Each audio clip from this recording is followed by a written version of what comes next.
Now on CoastTV News. Rehoboth Commissioner election. What to know about each candidate ahead of Election Day. Rip current risks, a warning from lifeguards ahead of a busy beach weekend. Yeah, it's going to be a beautiful weekend aside from that rip current risk, and we're tracking the return of heat and humidity. I'll let you know when that returns to Delmarva. Coming up, my full 7-day forecast. This is CoastTV News at 5. Political signs up in Rehoboth Beach. Good evening. I'm Madeline Overturf. And I'm Charlie Sakaitis. We begin tonight with 3 people running for just 2 seats in Rehoboth Beach. Election day in Rehoboth Beach is just hours away, and candidates are making their last push to try and convince voters in the nation's summer capital. CoastTV News reporter Brandon Ferguson is in our newsroom. Brandon, each candidate has a unique story of how they got here. Maddie, Jeffrey Good, Susan Stewart, and Chris Galanti are the 3 running for those 2 open commissioner spots. Jeffrey Good is a retired federal employee and the husband of current city commissioner Suzanne Good. Susan Stewart, a lawyer, is already on the Rehoboth Beach Planning Commission and the Mixed Use and Stormwater Utility Task Forces, and a financial advisor with a major wealth management firm. Chris Galanti has no relation to the city and is a senior program and account manager overseeing complex government contracts. Each candidate laid out what they want voters to know ahead of Election Day. My commitment to voters is I will be respectful, I will do my homework, so I'll make informed votes, and I'll work hard to understand what people want and have it reflected in our agenda. I'm the only one running who will focus on fiscal sanity of the city. I believe we're really headed into the wrong direction. I bring a data-based approach to decision making. I like to find commonality with my colleagues and work collaboratively on solution and problem solving, and that's the type of perspective that I'll bring. Tomorrow is Election Day in Rehoboth Beach. Voting starts from 10 a.m. and ends at 6 p.m. and you can vote at the City Convention Center. And as we learn more about the election results, tune into CoastTV News at 11 tomorrow. Maddie and Charlie, back. In Rehoboth Beach, voters will soon decide who fills 2 city commissioner seats. The top 2 vote getters will serve 3-year terms. Election Day is August 9th. For more information on this, you can go to coasttv.com and search Rehoboth Beach Commissioner Election. Today, Rehoboth lifeguards sounding the alarm on rip currents again. They're the #1 weather-related danger at the beach. And today, the risk is up specifically there on the coast. And for what that means for swimmers and surfers, we're going to head live to Chief Meteorologist Paul Williams.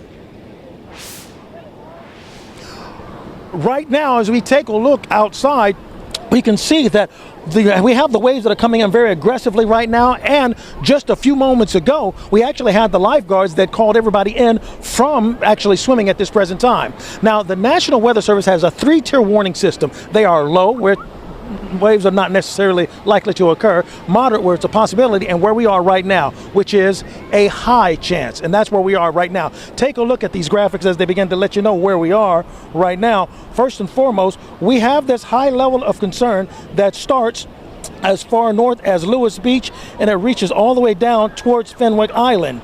Now, this is also the same concern we have that travels down to Ocean City and as far south as Assateague Island for today and especially for tomorrow.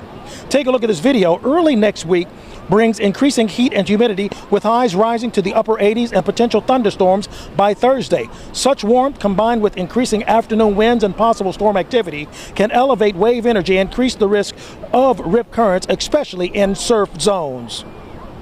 Talk with a lifeguard. They'll help you point them out.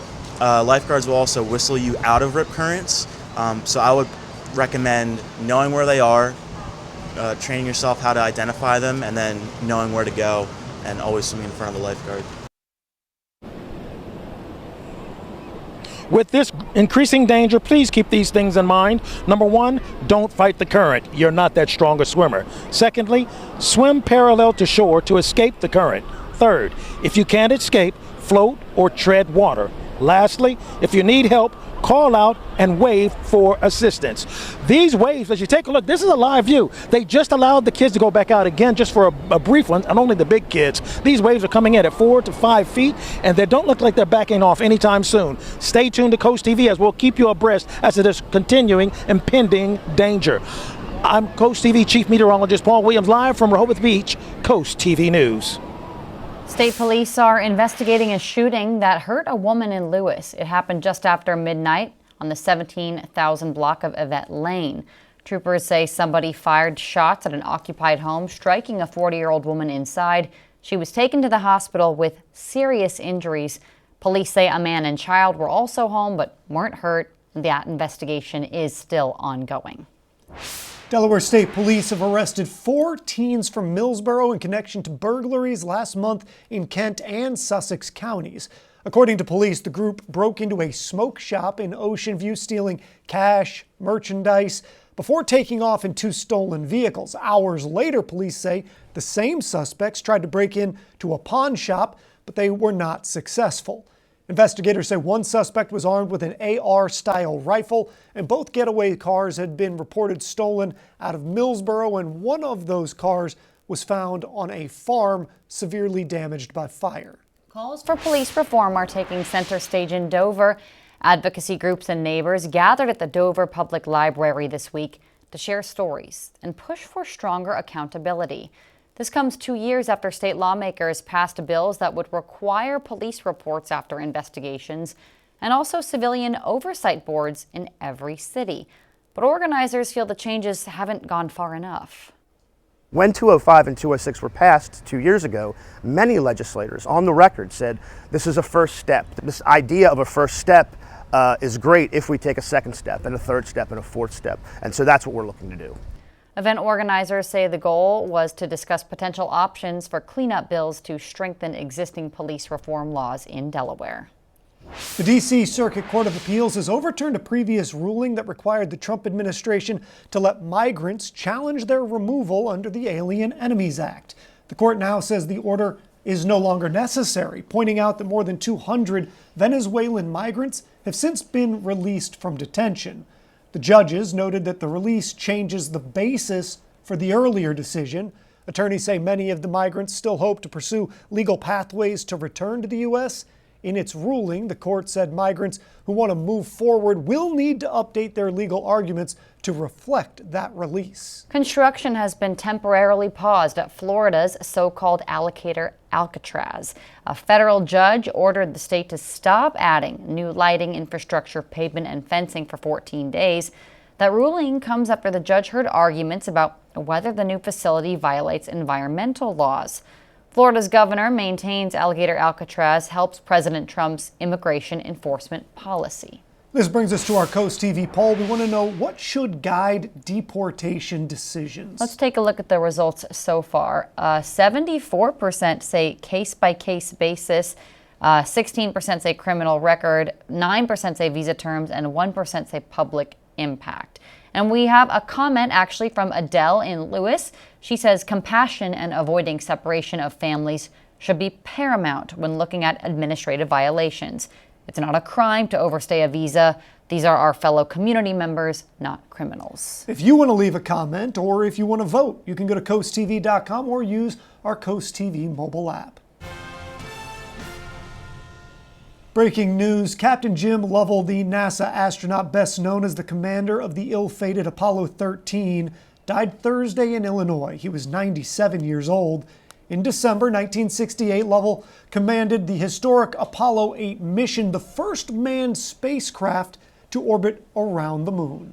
Let's go ahead and take a live look outside into the Dover area as we turn it over to our meteorologist, Chris Mastrobuono, who's in because Paul's out at the rip currents. Yeah, he's keeping an eye on those rip currents. I'll tell you what, aside from that, it is gorgeous out there, and it's really going to be a gorgeous weekend. You just have to use caution when you're making your way towards the shore this weekend. And the other good news is air quality. We got the green light here. We are good to go, and we're kicking out that Canadian wildfire smoke to the west. You see a mix of cumulus and high cirrus clouds out there in Laurel. We're at 76 degrees at the moment. 74 Rehoboth to 75 Bethany. We're at 76 in Milton to 77 in Seaford. See that northeast wind, seeing some gusts, 22 miles an hour Ocean City to 17 miles an hour Indian River Inlet. So we are dry. We see that system to our south, and it's going to stay well off the coast through the weekend. A gorgeous evening. We're down to 74 by around 7 o'clock. Clear skies tonight, calm winds, and temperatures are going to crash. I think we might see a few upper 50s tonight. Definitely see a few upper 50s over the weekend. Tomorrow night, we'll talk more about that, and then the return of that heat and humidity next week. Maddie? Thank you. Extreme heat is gripping much of the country, and it's especially bad out west. NBC's Liz Kreutz shows us how not only are temperatures soaring into triple digits, but they're fueling dozens of dangerous wildfires. This morning, fire danger escalating. A new wildfire in Southern California quickly exploding overnight. The blaze north of Los Angeles forcing thousands to evacuate. Starting as a brush fire, it grew to more than 1,500 acres in just 5 hours, and now at almost 5,000. The flames and smoke seen from cars and from the air.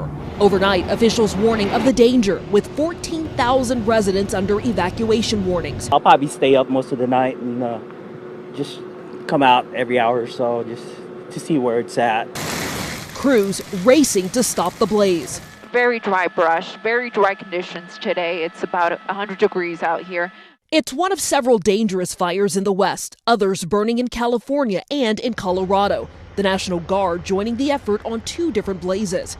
Elk fire making a push north. The relentless heat wave elevating the fire danger. The temps skyrocketing in Arizona. Phoenix hitting 118 degrees Thursday. Across the region, mobile cooling units and 24/7 centers like this one helping people and their pets escape the sweltering temperatures. The thermometer says 117, but when you're exposed to the sun, you're talking 130, 135. It's extreme. Meanwhile, wild weather hitting the Great Plains. Lightning striking the ground near Sturgis, South Dakota. And a windstorm knocking down several buildings in Iowa. Back in California, with the Los Angeles area still mourning the losses of those devastating wildfires earlier in the year. First responders racing to contain the newest blaze. A major clean energy program pulled back while the EPA is canceling a multi-billion-dollar solar initiative aimed at helping lower-income Americans. Well, shaping up to be a really nice weekend on Delmarva. Beautiful, comfortable temperatures in the mid-80s. We do have that high risk of rip currents, and then the heat, humidity comes rolling back in next week. We'll talk all about it in that full 7-day forecast. But first, from fine art to skimboarding, some events on the coast you're going to want to see. We have your cool things to do up next. Cool things to do this weekend. The Rehoboth Art League's Outdoor Fine Art and Fine Craft Show. It's set to return for its 52nd year. According to organizers, visitors can expect live artists, demonstrations, gallery exhibits, and performances throughout the Henlope and Acres campus, along with fine arts and crafts. People can enjoy local restaurants, live music, lots of stuff to enjoy. The event takes place Saturday and Sunday, August 9th and 10th. Some of the world's best skimboarders are hitting the waves on the coast this weekend. The 2025 Pro-Am World Championships of Skimboarding is heading to Dewey Beach this weekend. According to organizers, the competition brings amateur and pro riders from around the world to compete for medals, prize bags, and cash awards. The competition runs from today through Sunday. Weekend festivities include a fundraiser and contest after party. We'll be right back. Well, we're rolling into the weekend in style here on Delmarva. Plenty of sunshine out there. It's been a gorgeous afternoon, and each day is only going to be getting even better, pushing through the weekend, and warmer as well. And then by next week, we're going to be back into the 90s. 75 degrees in Ocean View. Dew points are in the 60s, so still rather comfortable. Temperatures falling to around 74 by around 7 under partly cloudy skies. At the coast, we fall into the mid to upper 60s. I think Further inland, lower 60s, maybe even upper 50s tonight. 74 in Rehoboth Beach. We're at 77 in Milton and 77 in Georgetown. You see dew points right now, upper 50s to lower 60s, and they're going to stay that way through the weekend, all thanks to that northeast wind flow. Some gusts at the coast still reaching anywhere between about 10 to 22 miles an hour. We have that rip current statement up through tomorrow, expecting a dangerous threat of rip currents really through the weekend. We also have small craft advisories up through 8 a.m. off the Delaware coast, and then those rip current advisories extend southward from Ocean City through Chicotee through the weekend, as well as those small craft advisories, which the anglers know all about, and they've been dealing with throughout the week, seeing wave heights upwards of 8 to 10 feet well out across the Atlantic. So you can see the cumulus clouds, high clouds streaming up from that system to the south, high pressure keeping us really nice and dry and suppressing the system that is really not going to develop into a tropical entity, but it will remain pretty potent and push off to the northeast, kicking up those swells as well as giving us that dangerous risk of rip currents. You can see swells here through the evening and into tomorrow up to about 8 to 10 feet, but then you see as that system pushes off to the northeast, we drop to about 4 to 8 feet throughout the day tomorrow. So we're at 60 to 67 under mainly clear skies, a crisp and cool night. Tomorrow, 77 to 81 along the coast. Again, watch for that high risk of rip currents. Swim near those lifeguards and watch for their commands throughout the afternoon if you're at the shore. Clear skies, futurecast shows. Now watch as we go into late tomorrow and into early Sunday morning. Look at that, upper 50s, especially west of coastal highway there. And we are going to stay rather dry and sunny into our Sunday with temperatures still remaining below that average high of 87 degrees. We're looking at highs both days, generally in the lower 80s. Now, as we go into next week, yeah, the return of those high humidity levels. We're going to be in that 70 to 75 range as far as the dew points are concerned. High pressure is going to slide to our southeast. We're going to kick in that southwest wind, and the 90s are going to make a return back to the area. We're going to stay pretty dry for most of the week. I think as we get into Wednesday, Thursday of next week, we see kind of the afternoon, evening pop-up showers and storms, and then we'll watch a cold front come through Friday that will bring a better chance of some scattered storm activity back to the peninsula. We're at 84 on Monday, plenty of sunshine, 87 Tuesday, and then there's the return of those 90-degree temperatures by the middle of next week. All right, thank you, Chris. We are on day 5 of the White Marlin Open. Only 6 boats went out today. Not a lot, but there is a lot of money on the line, $7.3 million at the White Marlin Open. And we're going to take a look at the leaderboard that is sponsored by Rudy Marine. Starting in the White Marlin category, we still have just the one, a 72-pound White Marlin from the Bill Fisher in Ocean City. That fish is worth about $4.2 million. Looking at the Blue Marlin category, a massive 929.5 pounder. That is still on top. That was brought in by the boat Barbara B. In the tuna category, Mama C brought in 95-pounder fish. In second, Release No Limit brought in 92.5 pound fish. And third, Don't Ask brought in a 61-pound tuna.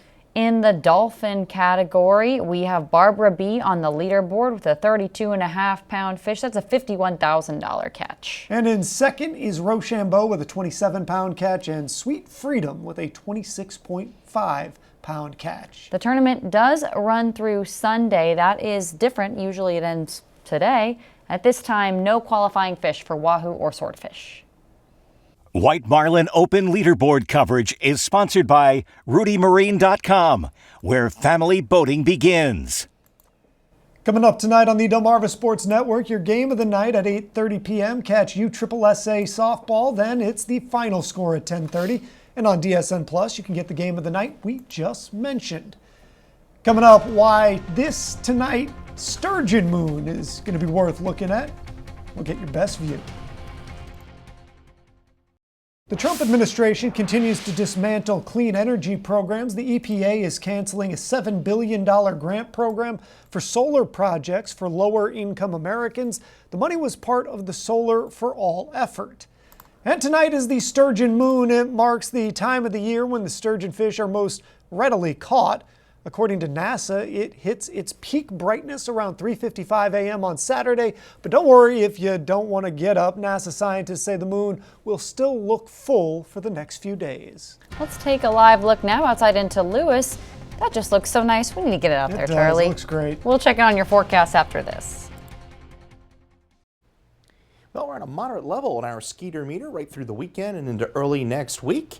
And congratulations to our umbrella winners, Monica Keto of Dagsboro, Delaware. You're the winner of our Paul Davis umbrella. And you get your forecast anytime by dialing the First Alert weather phone. Now, your extended forecast shows a gorgeous weekend.